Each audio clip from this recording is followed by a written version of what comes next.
ururka caafimaadka caruuriyo ciroole dadkuu u wada cawdaane midnaan cayrinaynin oo caradeena hala iseeyo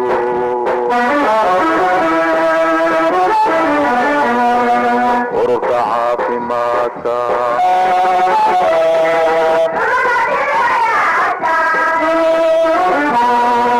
ururka caafimaadka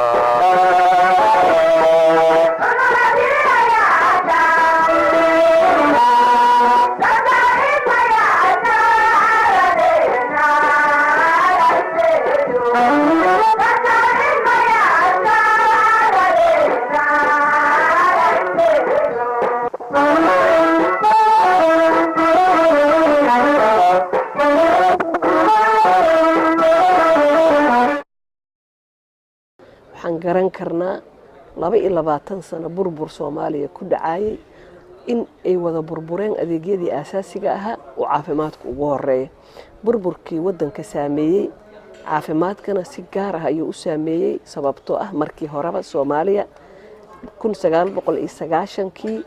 xaaladda caafimaad ee wadanka uu ku sugnaa mid aad u sareysa ma ahayn meeshii ay ka sii aanbaqaadi lahayd inay sare sii aado waxay noqotay burbur iyo in hoos u dhacdo caafimaadku wuxuu ka mid ahaa ama uu ka mid yahay qaybaha wadanka ee burburay ee dhibaatadii laxaad kale uu soo gaadhay ilaahay mahadii waqtiyadii dambe intii nidaamka dawladnimada ay dib u soo noqotayna wuxuu ku jiraa sektarada ama qaybaha dib u soo laabtay ururka caafimaadka 20 sano oo yani u dambeysay burbur weyn baa ku dhacday markii dawladda meesha ay ka baxday dabcan isbitaaladii oo dhan goboladii degmooyinkii burburkii ugu saameeyay xaaladda caafimaad ee deegaanka dawladda Puntland hadda waxay ku soo taariikhna xaalad degan laakiin sidoo kale waxa la oran karaa waxaa jira mar walba in xaaladda caafimaadku ay tension iskaga jirta ama ay si emergency la oran karo in marka qaarkood cudurro dilaaci karaan ama ay wax dhici karaan xaaladda caafimaadka Soomaaliya waxaan u arkaa xaalad aad iyo aad u culus inay tahay maxaa yeelay waxaa isku darsamay dagaal sokeey oo muddo dheer socday ilaa dhowr iyo 20 sanadood kaasoo burbur ku keenay dhammaan qaabkii ama haykalka caafimaadka u lahaa ee Soomaaliyeed wuxuu kaloo ku keenay inay qaxaan aqoonyahaankii Soomaaliyeed oo maaragtay dibadaha u qaxaan ama wadamada sokeeye caruuriyo ciroole dadkuu u wada cawdaane midnaan cayrinaynin oo caradeena hala iseeyo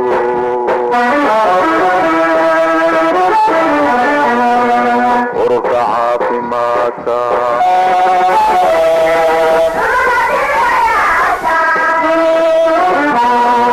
ururka caafimaadka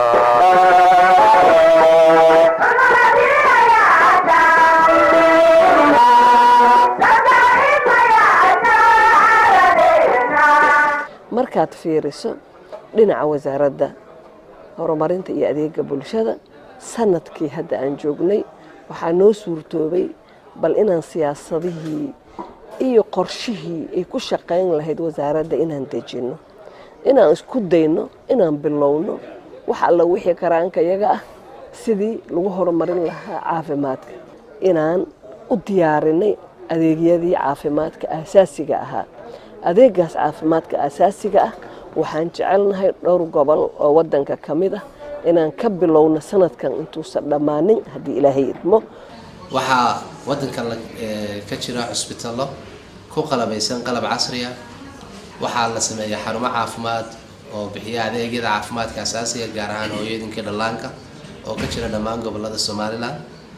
marka guulaha ugu muhiimsan waxa weeyaan in health system ama nidaam caafimaad oo runtii hanaqaad ah oo shaqeynaya oo 24 hours soo adeega bulshada Somaliland oo maanta ka jiro gudaha Somaliland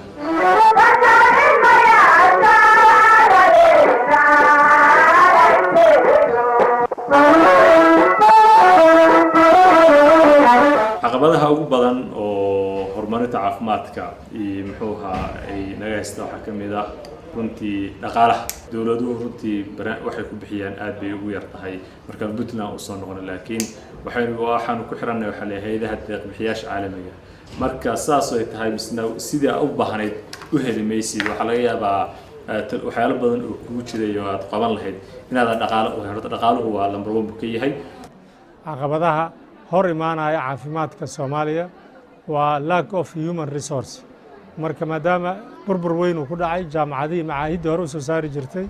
inkastoo ay jiraan dadaallo dad qaar isxilqaamay ay sameeyeen oo jaamacad waddanka laga furay laakiin tirada hadda ka soo baxday kuma filna caqabaduhu mararka qaarkood way badan yihiin waxa ugu muhiimsan waxa weeyaan waa dhaqaalaha dalka oo kooban awgeed waxaa adag in la helo adeeg caafimaadka dhaqaale ku filan waxaana wasaaradda caafimaadku wada shaqayn fiican la leedahay hay'adaha caalamiga iyo wadamada deeq-bixiyaasha kuwaasoo kaba dhaqaalaha ku baxa caafimaadka taasoo inta badan aan ahayn wax lagu tiirsanaan karo oo haddii fundska ama deeqahaasi dib u dhac ku yimaada ay saameyn ku yeelanayso adeegyada caafimaadka ee bulshada loo fidinayay caqabadda ugu weyn caafimaadka hortaagan waxaa ka mid ah nabadgelyada waa mid ugu horeyso nabadgelyo haddii la waayo waa caqabada ugu horeeya wax dhaqaaqi karaya ma jiraan caqabadaha ugu waaweyn ay tahay oo aan haddeer isleeyahay haddii xal loo heli lahaa waxbaa hagaagi lahaa waxa waaye horta in la helo kow caqabada ugu weyn ay tahay dad caafimaad oo waayo araga oo khibrad leh oo hoggaanka iyo nidaamka hoggaanka u qabta inay tahay number 1 problemka rasmiga ah ee dalka yaalan la inkiri karin caqabadaha aad bay u fara badan yihiin haddii looga fariisto xalkoodana dowladda waa adkaanaysaa in xal loo helo xalka wuxuu ku jiraa in lays wada kaashto oo si wada jir ah dowladda iyo shacabka iyo ururada bulshada waxaan aaminsanahay xal in la helayo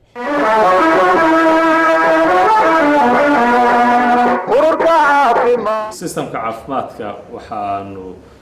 qorshaanoo degan wuxuu yahay in haddii lahay idmo la dardargeliyo ama la dhammaystiro adeega caafimaadka dhammaystiran waxa loo yaqaano adeegaasi waa istiraatiijiyo Soomaaliya oo dhan aanu u sameynay oo runtii qaybna ka ah ilaa intii dukumeentigiisa la diyaarinayay istiraatiijiyadaasi waxay sheegaysaa in caafimaadka la gaarsiiyo magaalooyinka waaweyn degmooyinka meelaha community u degan yihiin ilaa muxuu ahaa village-ka oo meelaha la isugu yimaado marka istiraatiijiyada higsan horta waxa weeye in adeeg caafimaad oo dhammaystiran la gaarsiiyo bulshada Soomaaliyeed ee Puntland iyo cid kasta oo ku nool deegaankaas caafimaadka Soomaaliland waxaan ku tala jirnaa oo ku qeexan siyaasadda caafimaadka in la gaarsiiyo dhammaan bulshada reer Soomaaliland adeegyada caafimaadka asaasiga taas waxa weeyaan waa aragtida guud visionka guud sida lagu gaarayna waxa wasaaradda caafimaadku sameysay strategy-gaas wuxuu qeexayaa qaabka iyo hanaanka la rabo in caafimaadka lagu gaarsiiyo dhammaan bulshada Soomaaliland isla markaa kor loogu qaado tayada caafimaadka waxaa weeye caafimaadka Soomaaliya sida maanta uu yahay meesha uu ka soo dhaqaaqay iyo waxa aan higsanayno mustaqbalka rajo aad u fiican ayaa jirta haddii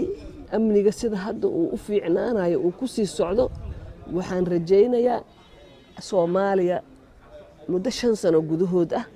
wax badan in laga bedeli karo adeeg caafimaad bulshada in la gaarsiin karo qorshihii degsanaa haddii la dabaqo oo duruufo munaasab ah lagu dabaqa la helo rajo aad u wanaagsan iyo mustaqbal nuuraya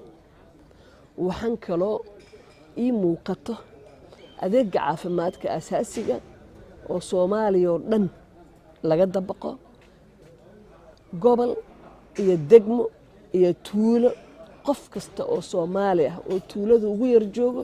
inuu helo adeeg caafimaad asaasi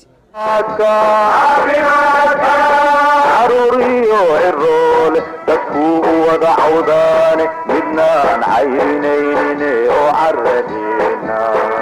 hala iseeyo